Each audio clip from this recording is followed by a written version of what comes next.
Greasy gang, welcome back to some more ghetto reactions. You know what I'm saying? As you can see, the setup, it is what it is. But just chill. Better stuff coming in the future. But look, so as you can see, one of my homeboys, he watches this type of channel right here. So we are going to dabble into these guys' video, and I'm going to react to see what these guys are talking about. Especially since, you know, their channel is based upon like there's a whole bunch of like relationship stuff, so it's pretty interesting. But before we start, you know what I'm saying, it's Marvel gang or don't bang, you feel me? We don't really mess with DC like that, you feel me? You come in my crib, it's either Marvel, anime, or you can get out. Like, stop playing with me. So let's get to it, you feel me? Bang. Now let's see what these dudes talking about, fool. Like, Cat is trying to put a square peg in a round hole, saying, my view is crazy, but it's actually based in biological fact, and it's worked for millennia. As a matter of fact, we have the society we have today because of polygamy to some degree. Monogamy as well, but monogamy for the man is a choice. Monogamy for the woman, it's pretty much necessary. So, what facts do you have to say that polygamy works? Since the beginning of time. all right, so before we even go any further, yeah, polygamy and monogamy, there's not really one right way. I would definitely say it's personal preference, you feel me? There's a lot of religions that go with polygamy, and then there's some religions, such as the Christian one, monogamy. And so it just depends what religion you are. If you don't have a religion, it just depends on what you personally believe. Like, I mean, you want to date multiple people at once and have no boundaries pretty much, or you just want to stick with one person. So, I mean, that's what I got to say on that. I don't really think it's a man or woman thing. It's just your personal preference, what you want to deal with. Men, high value men have had women. But have those women actually been happy? Like, aren't we talking relationships on a basis of whether or not we're... All right, so we got to stop that too, because I understand what she means, like in the modern day, you know what I'm saying? Are women happy in relationships like that? But just historically, it didn't matter. Like, we're not being sexist or anything. Like, that's just the truth. Like, during the times of Trojans, Spartans, when literally men were just taking over lands and stuff, there wasn't... I guarantee you, mental health then was ridiculous. Way worse than what it is right now. That they probably didn't even acknowledge mental health. They just fought through stuff, you know what I'm saying? And when men pillaged other villages, other nations, they took their women. And their women most likely didn't fight those men. If they did, you know, of course they died. But most of the time they just went with those men and had their children to have the stronger lineage keep going. Let's see what they say. Both happy? Irrelevant, Cat. I'm gonna be irrelevant. I mean, I'm not gonna be sharing no man unless I'm happy. Okay, Cat. You know, I want to be happy. I want to be feeling like the attention's on me. Okay, well, I'm not gonna be sharing a man unless I'm happy. So I don't even know where her stance is, because I don't know if she's monogamous or polygamous. Because she just said, I'm not gonna be sharing no man unless I'm happy. Happiness is an emotion that's temporary, just like anger and anything else. You don't forever stay happy. You don't forever stay angry. It's a mood. It comes and goes. So, you know what I'm saying? You could have all the luxurious things and not be happy.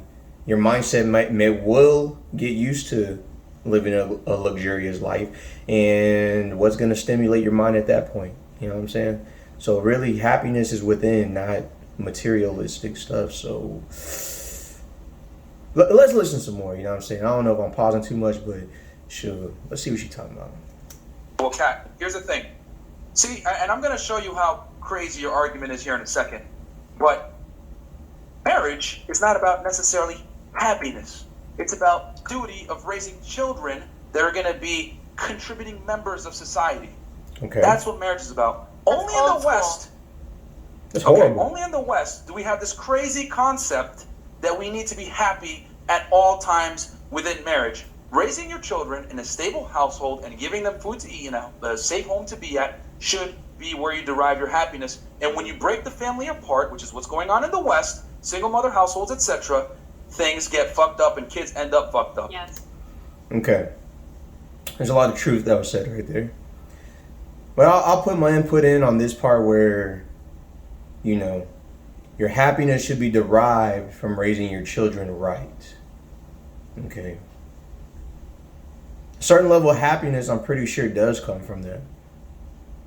But the happiness, I would agree with him when it comes to, that's not the major key factor. There's going to be a lot of times, especially even during your single life, there's a lot of times and a lot of choices that you have to make that you do not want to. You don't feel like it. It may not be in the best interest, but you had to do whatever you had to do, right? So I would only assume that in the same situations, if you're with somebody, you got kids and stuff like that. I mean, there's some things you're just going to have to take to the chin and keep it moving. You feel me? It just depends on what you want to deal with. It's an individual type thing, you know what I'm saying? But marriage is, it's a duty. It's a job. That's 24/7. You don't clock out. You know what I'm saying? I would even go as far as saying just a relationship in general. It's a full-time job. You're not only trying to get your partner to stay happy and be happy, but you're also studying, observing your partner. You know what I'm saying? Learning the ins and outs of what really makes your partner angry, sad, mad, like any type of emotion. So therefore, you know what triggers to not hit, you know what I'm saying? And what triggers to hit, you know what I'm saying? Because the word trigger is not always a bad connotation. You know what I'm saying? There's some good triggers in people. If you want to see them smile more often, then really pay attention, like what makes them happy. You know what I'm saying? So I'll throw that in there, you feel me? It is what it is. Now, going back to what you said you want a man that makes $300,000 to $500,000 a year, is going to basically never say no to you, and let you live the lifestyle he doesn't have to say no. I'm saying my lifestyle is never going to allow me to say no to myself. Okay. The point I'm trying to make is this. I'm just giving you your standards, right? You want a guy, pretty much the man you described as a 1% man. Now, I did not challenge you on your preference. I said you have your preferences. I'm also a 1% woman. Okay, let me finish my point, and then I will give you in a second why that is irrelevant from what you're saying. So you want a 1% man. Okay? You want a man that makes a lot of money, successful, ambitious, can provide you a certain lifestyle. I countered and said, you can want that, but the consequence of dealing with this caliber of man, who's rare, is you're gonna have to share him. Okay? You don't like that. You want him to be exclusive to you. So you're hoping that you'll find one that's going to meet these requirements, which quite frankly is slim to none. I understand that my environment is not conducive to what I want. So what am I doing? You're operating on possibilities. I'm operating on probabilities. I know if I go to the Middle East, where things are different, the women are actually held to a standard, right, to become good wives and mothers, etc. I am going to increase my probabilities of getting what I want. And I am willing to travel and make some sacrifices to make it happen. You are not, though. You want to basically get this top tier man. You want him to be committed to only you. And you want a certain lifestyle where you can't necessarily be told no. That's a possibility, but it's slim. So you can do what you want, but at least what I'm trying to do is actually probable, but to a higher degree, and I'm making overt actions to make it happen. Bam. Ether. Okay, Fire. I have a question. Yeah. No. Did you have anything you want to say on that, Kat? She's nice. I mean, you What's she can. gonna I say? know that, but I want to give her a chance to rebut that. All I'm saying is that the more that I feel that it's not possible to find the things that I want, the less that I'm going to have my eyes open to the opportunities that will give me what I want. So, I mean, I'm not going to settle until I get what I want. Okay, that's fine. And I mean, Nothing like, wrong if with that. I'm going to provide the lifestyle that I want, then I want to make sure that I'm finding somebody that's also going to want the lifestyle that I want to live. And whether or not he can provide for that, he still needs to be on board with the direction I want to go. Question. Whether or not he wants to build that empire with me, whether or not he already has that empire built, but it's going to be where I want to go in my life. All right, let's stop it there, okay? There's a lot that needs to be said here. So pretty much, if you guys understand like female nature and things like that, or let's just talk about men right now. So what she just said was she's going to wait, not settle, and find a man that's going to do what she wants. Okay? So, first and foremost, a man who's always going to do what you want, it's going to be a beta male.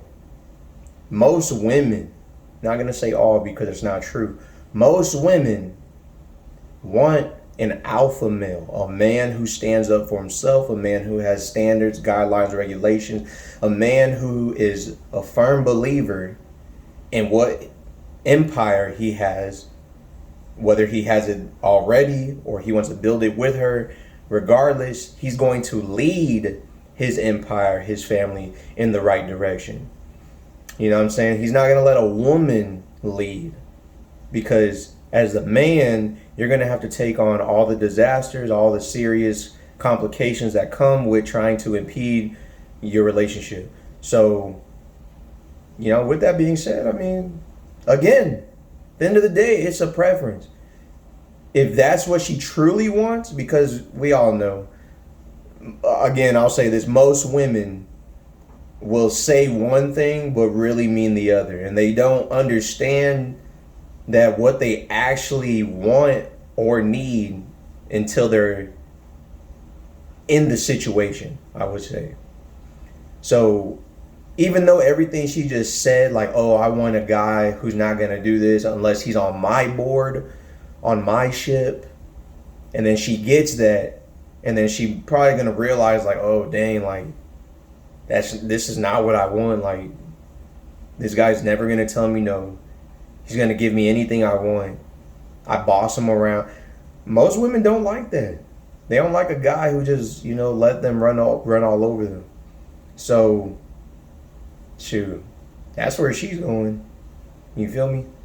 So, I don't know. This whole thing is really just, it's preference. But man, I mean, I understand what he's saying though. You know what I'm saying? Like, the man acts, not all men, but most men, we act upon probabilities. Things that, you know, better chances of happening to us versus a possibility. You know what I'm saying? Is it possible for me to get with a woman of Alicia Keys' status? Yeah, it's possible, but how rare? You feel me? It's possible though. Or is the probability for myself better if I just go to an anime convention or a Marvel convention and get a woman who's like an 8 out of 10? You know what I'm saying? Because I could most likely bag her just off of personality alone. And then not only that, the things that we're interested in are the same. So that'll go a long way, especially with conversation and stuff. So probability beats possibility anytime. And you can put that in any scenario, sports, school, it really don't matter. So, sure. We'll play this again right now for like a couple more minutes, and then we're going to end this. Okay. Well, okay, so you want a very successful man that makes that kind of money to build an empire with you that's going to be monogamous to you. Hey, we can all dream. If we both have the lifestyle that we both desire, why are we not going to want to do it together? And if we have that love for each other, then why are we not going to be able to Because that man was already successful monogamous when you found him and isn't going to change his course because of you. That's the difference. I mean, but I'm already successful. Yeah, but he's significantly more successful than you. He's made a lot. He's made, the man you're looking for is making quite a bit of money. Here's the thing, ladies. You don't make $300,000 to $500,000 a year working with a woman. You do that shit by being ambitious and being willing to do it by yourself. Mm-hmm. The girl can come in and maybe compliment you, help you build it even more. But when you get to a certain level, you're self-sufficient. You don't need help anymore. Right. Okay? The caliber of man that you're chasing is a type A assertive dominant male that doesn't need you. Period. Which is why you said before, I'm a 1% woman. I'm assuming you mean financially, right? Because you earn quite a bit. I mean. What makes you a 1% woman? That's what I was going to ask you. Being natural, my financials. Okay. All right. So we'll end the video right here. But pretty much, in his case, I mean, the man, it sounds like he wants the man has to lead financially, almost. You know what I'm saying? I'll give this scenario. If you are a person, you know what I'm saying, whatever job you're doing, let's say you're making like 50K a year, right? No overtime. Now you work overtime like crazy.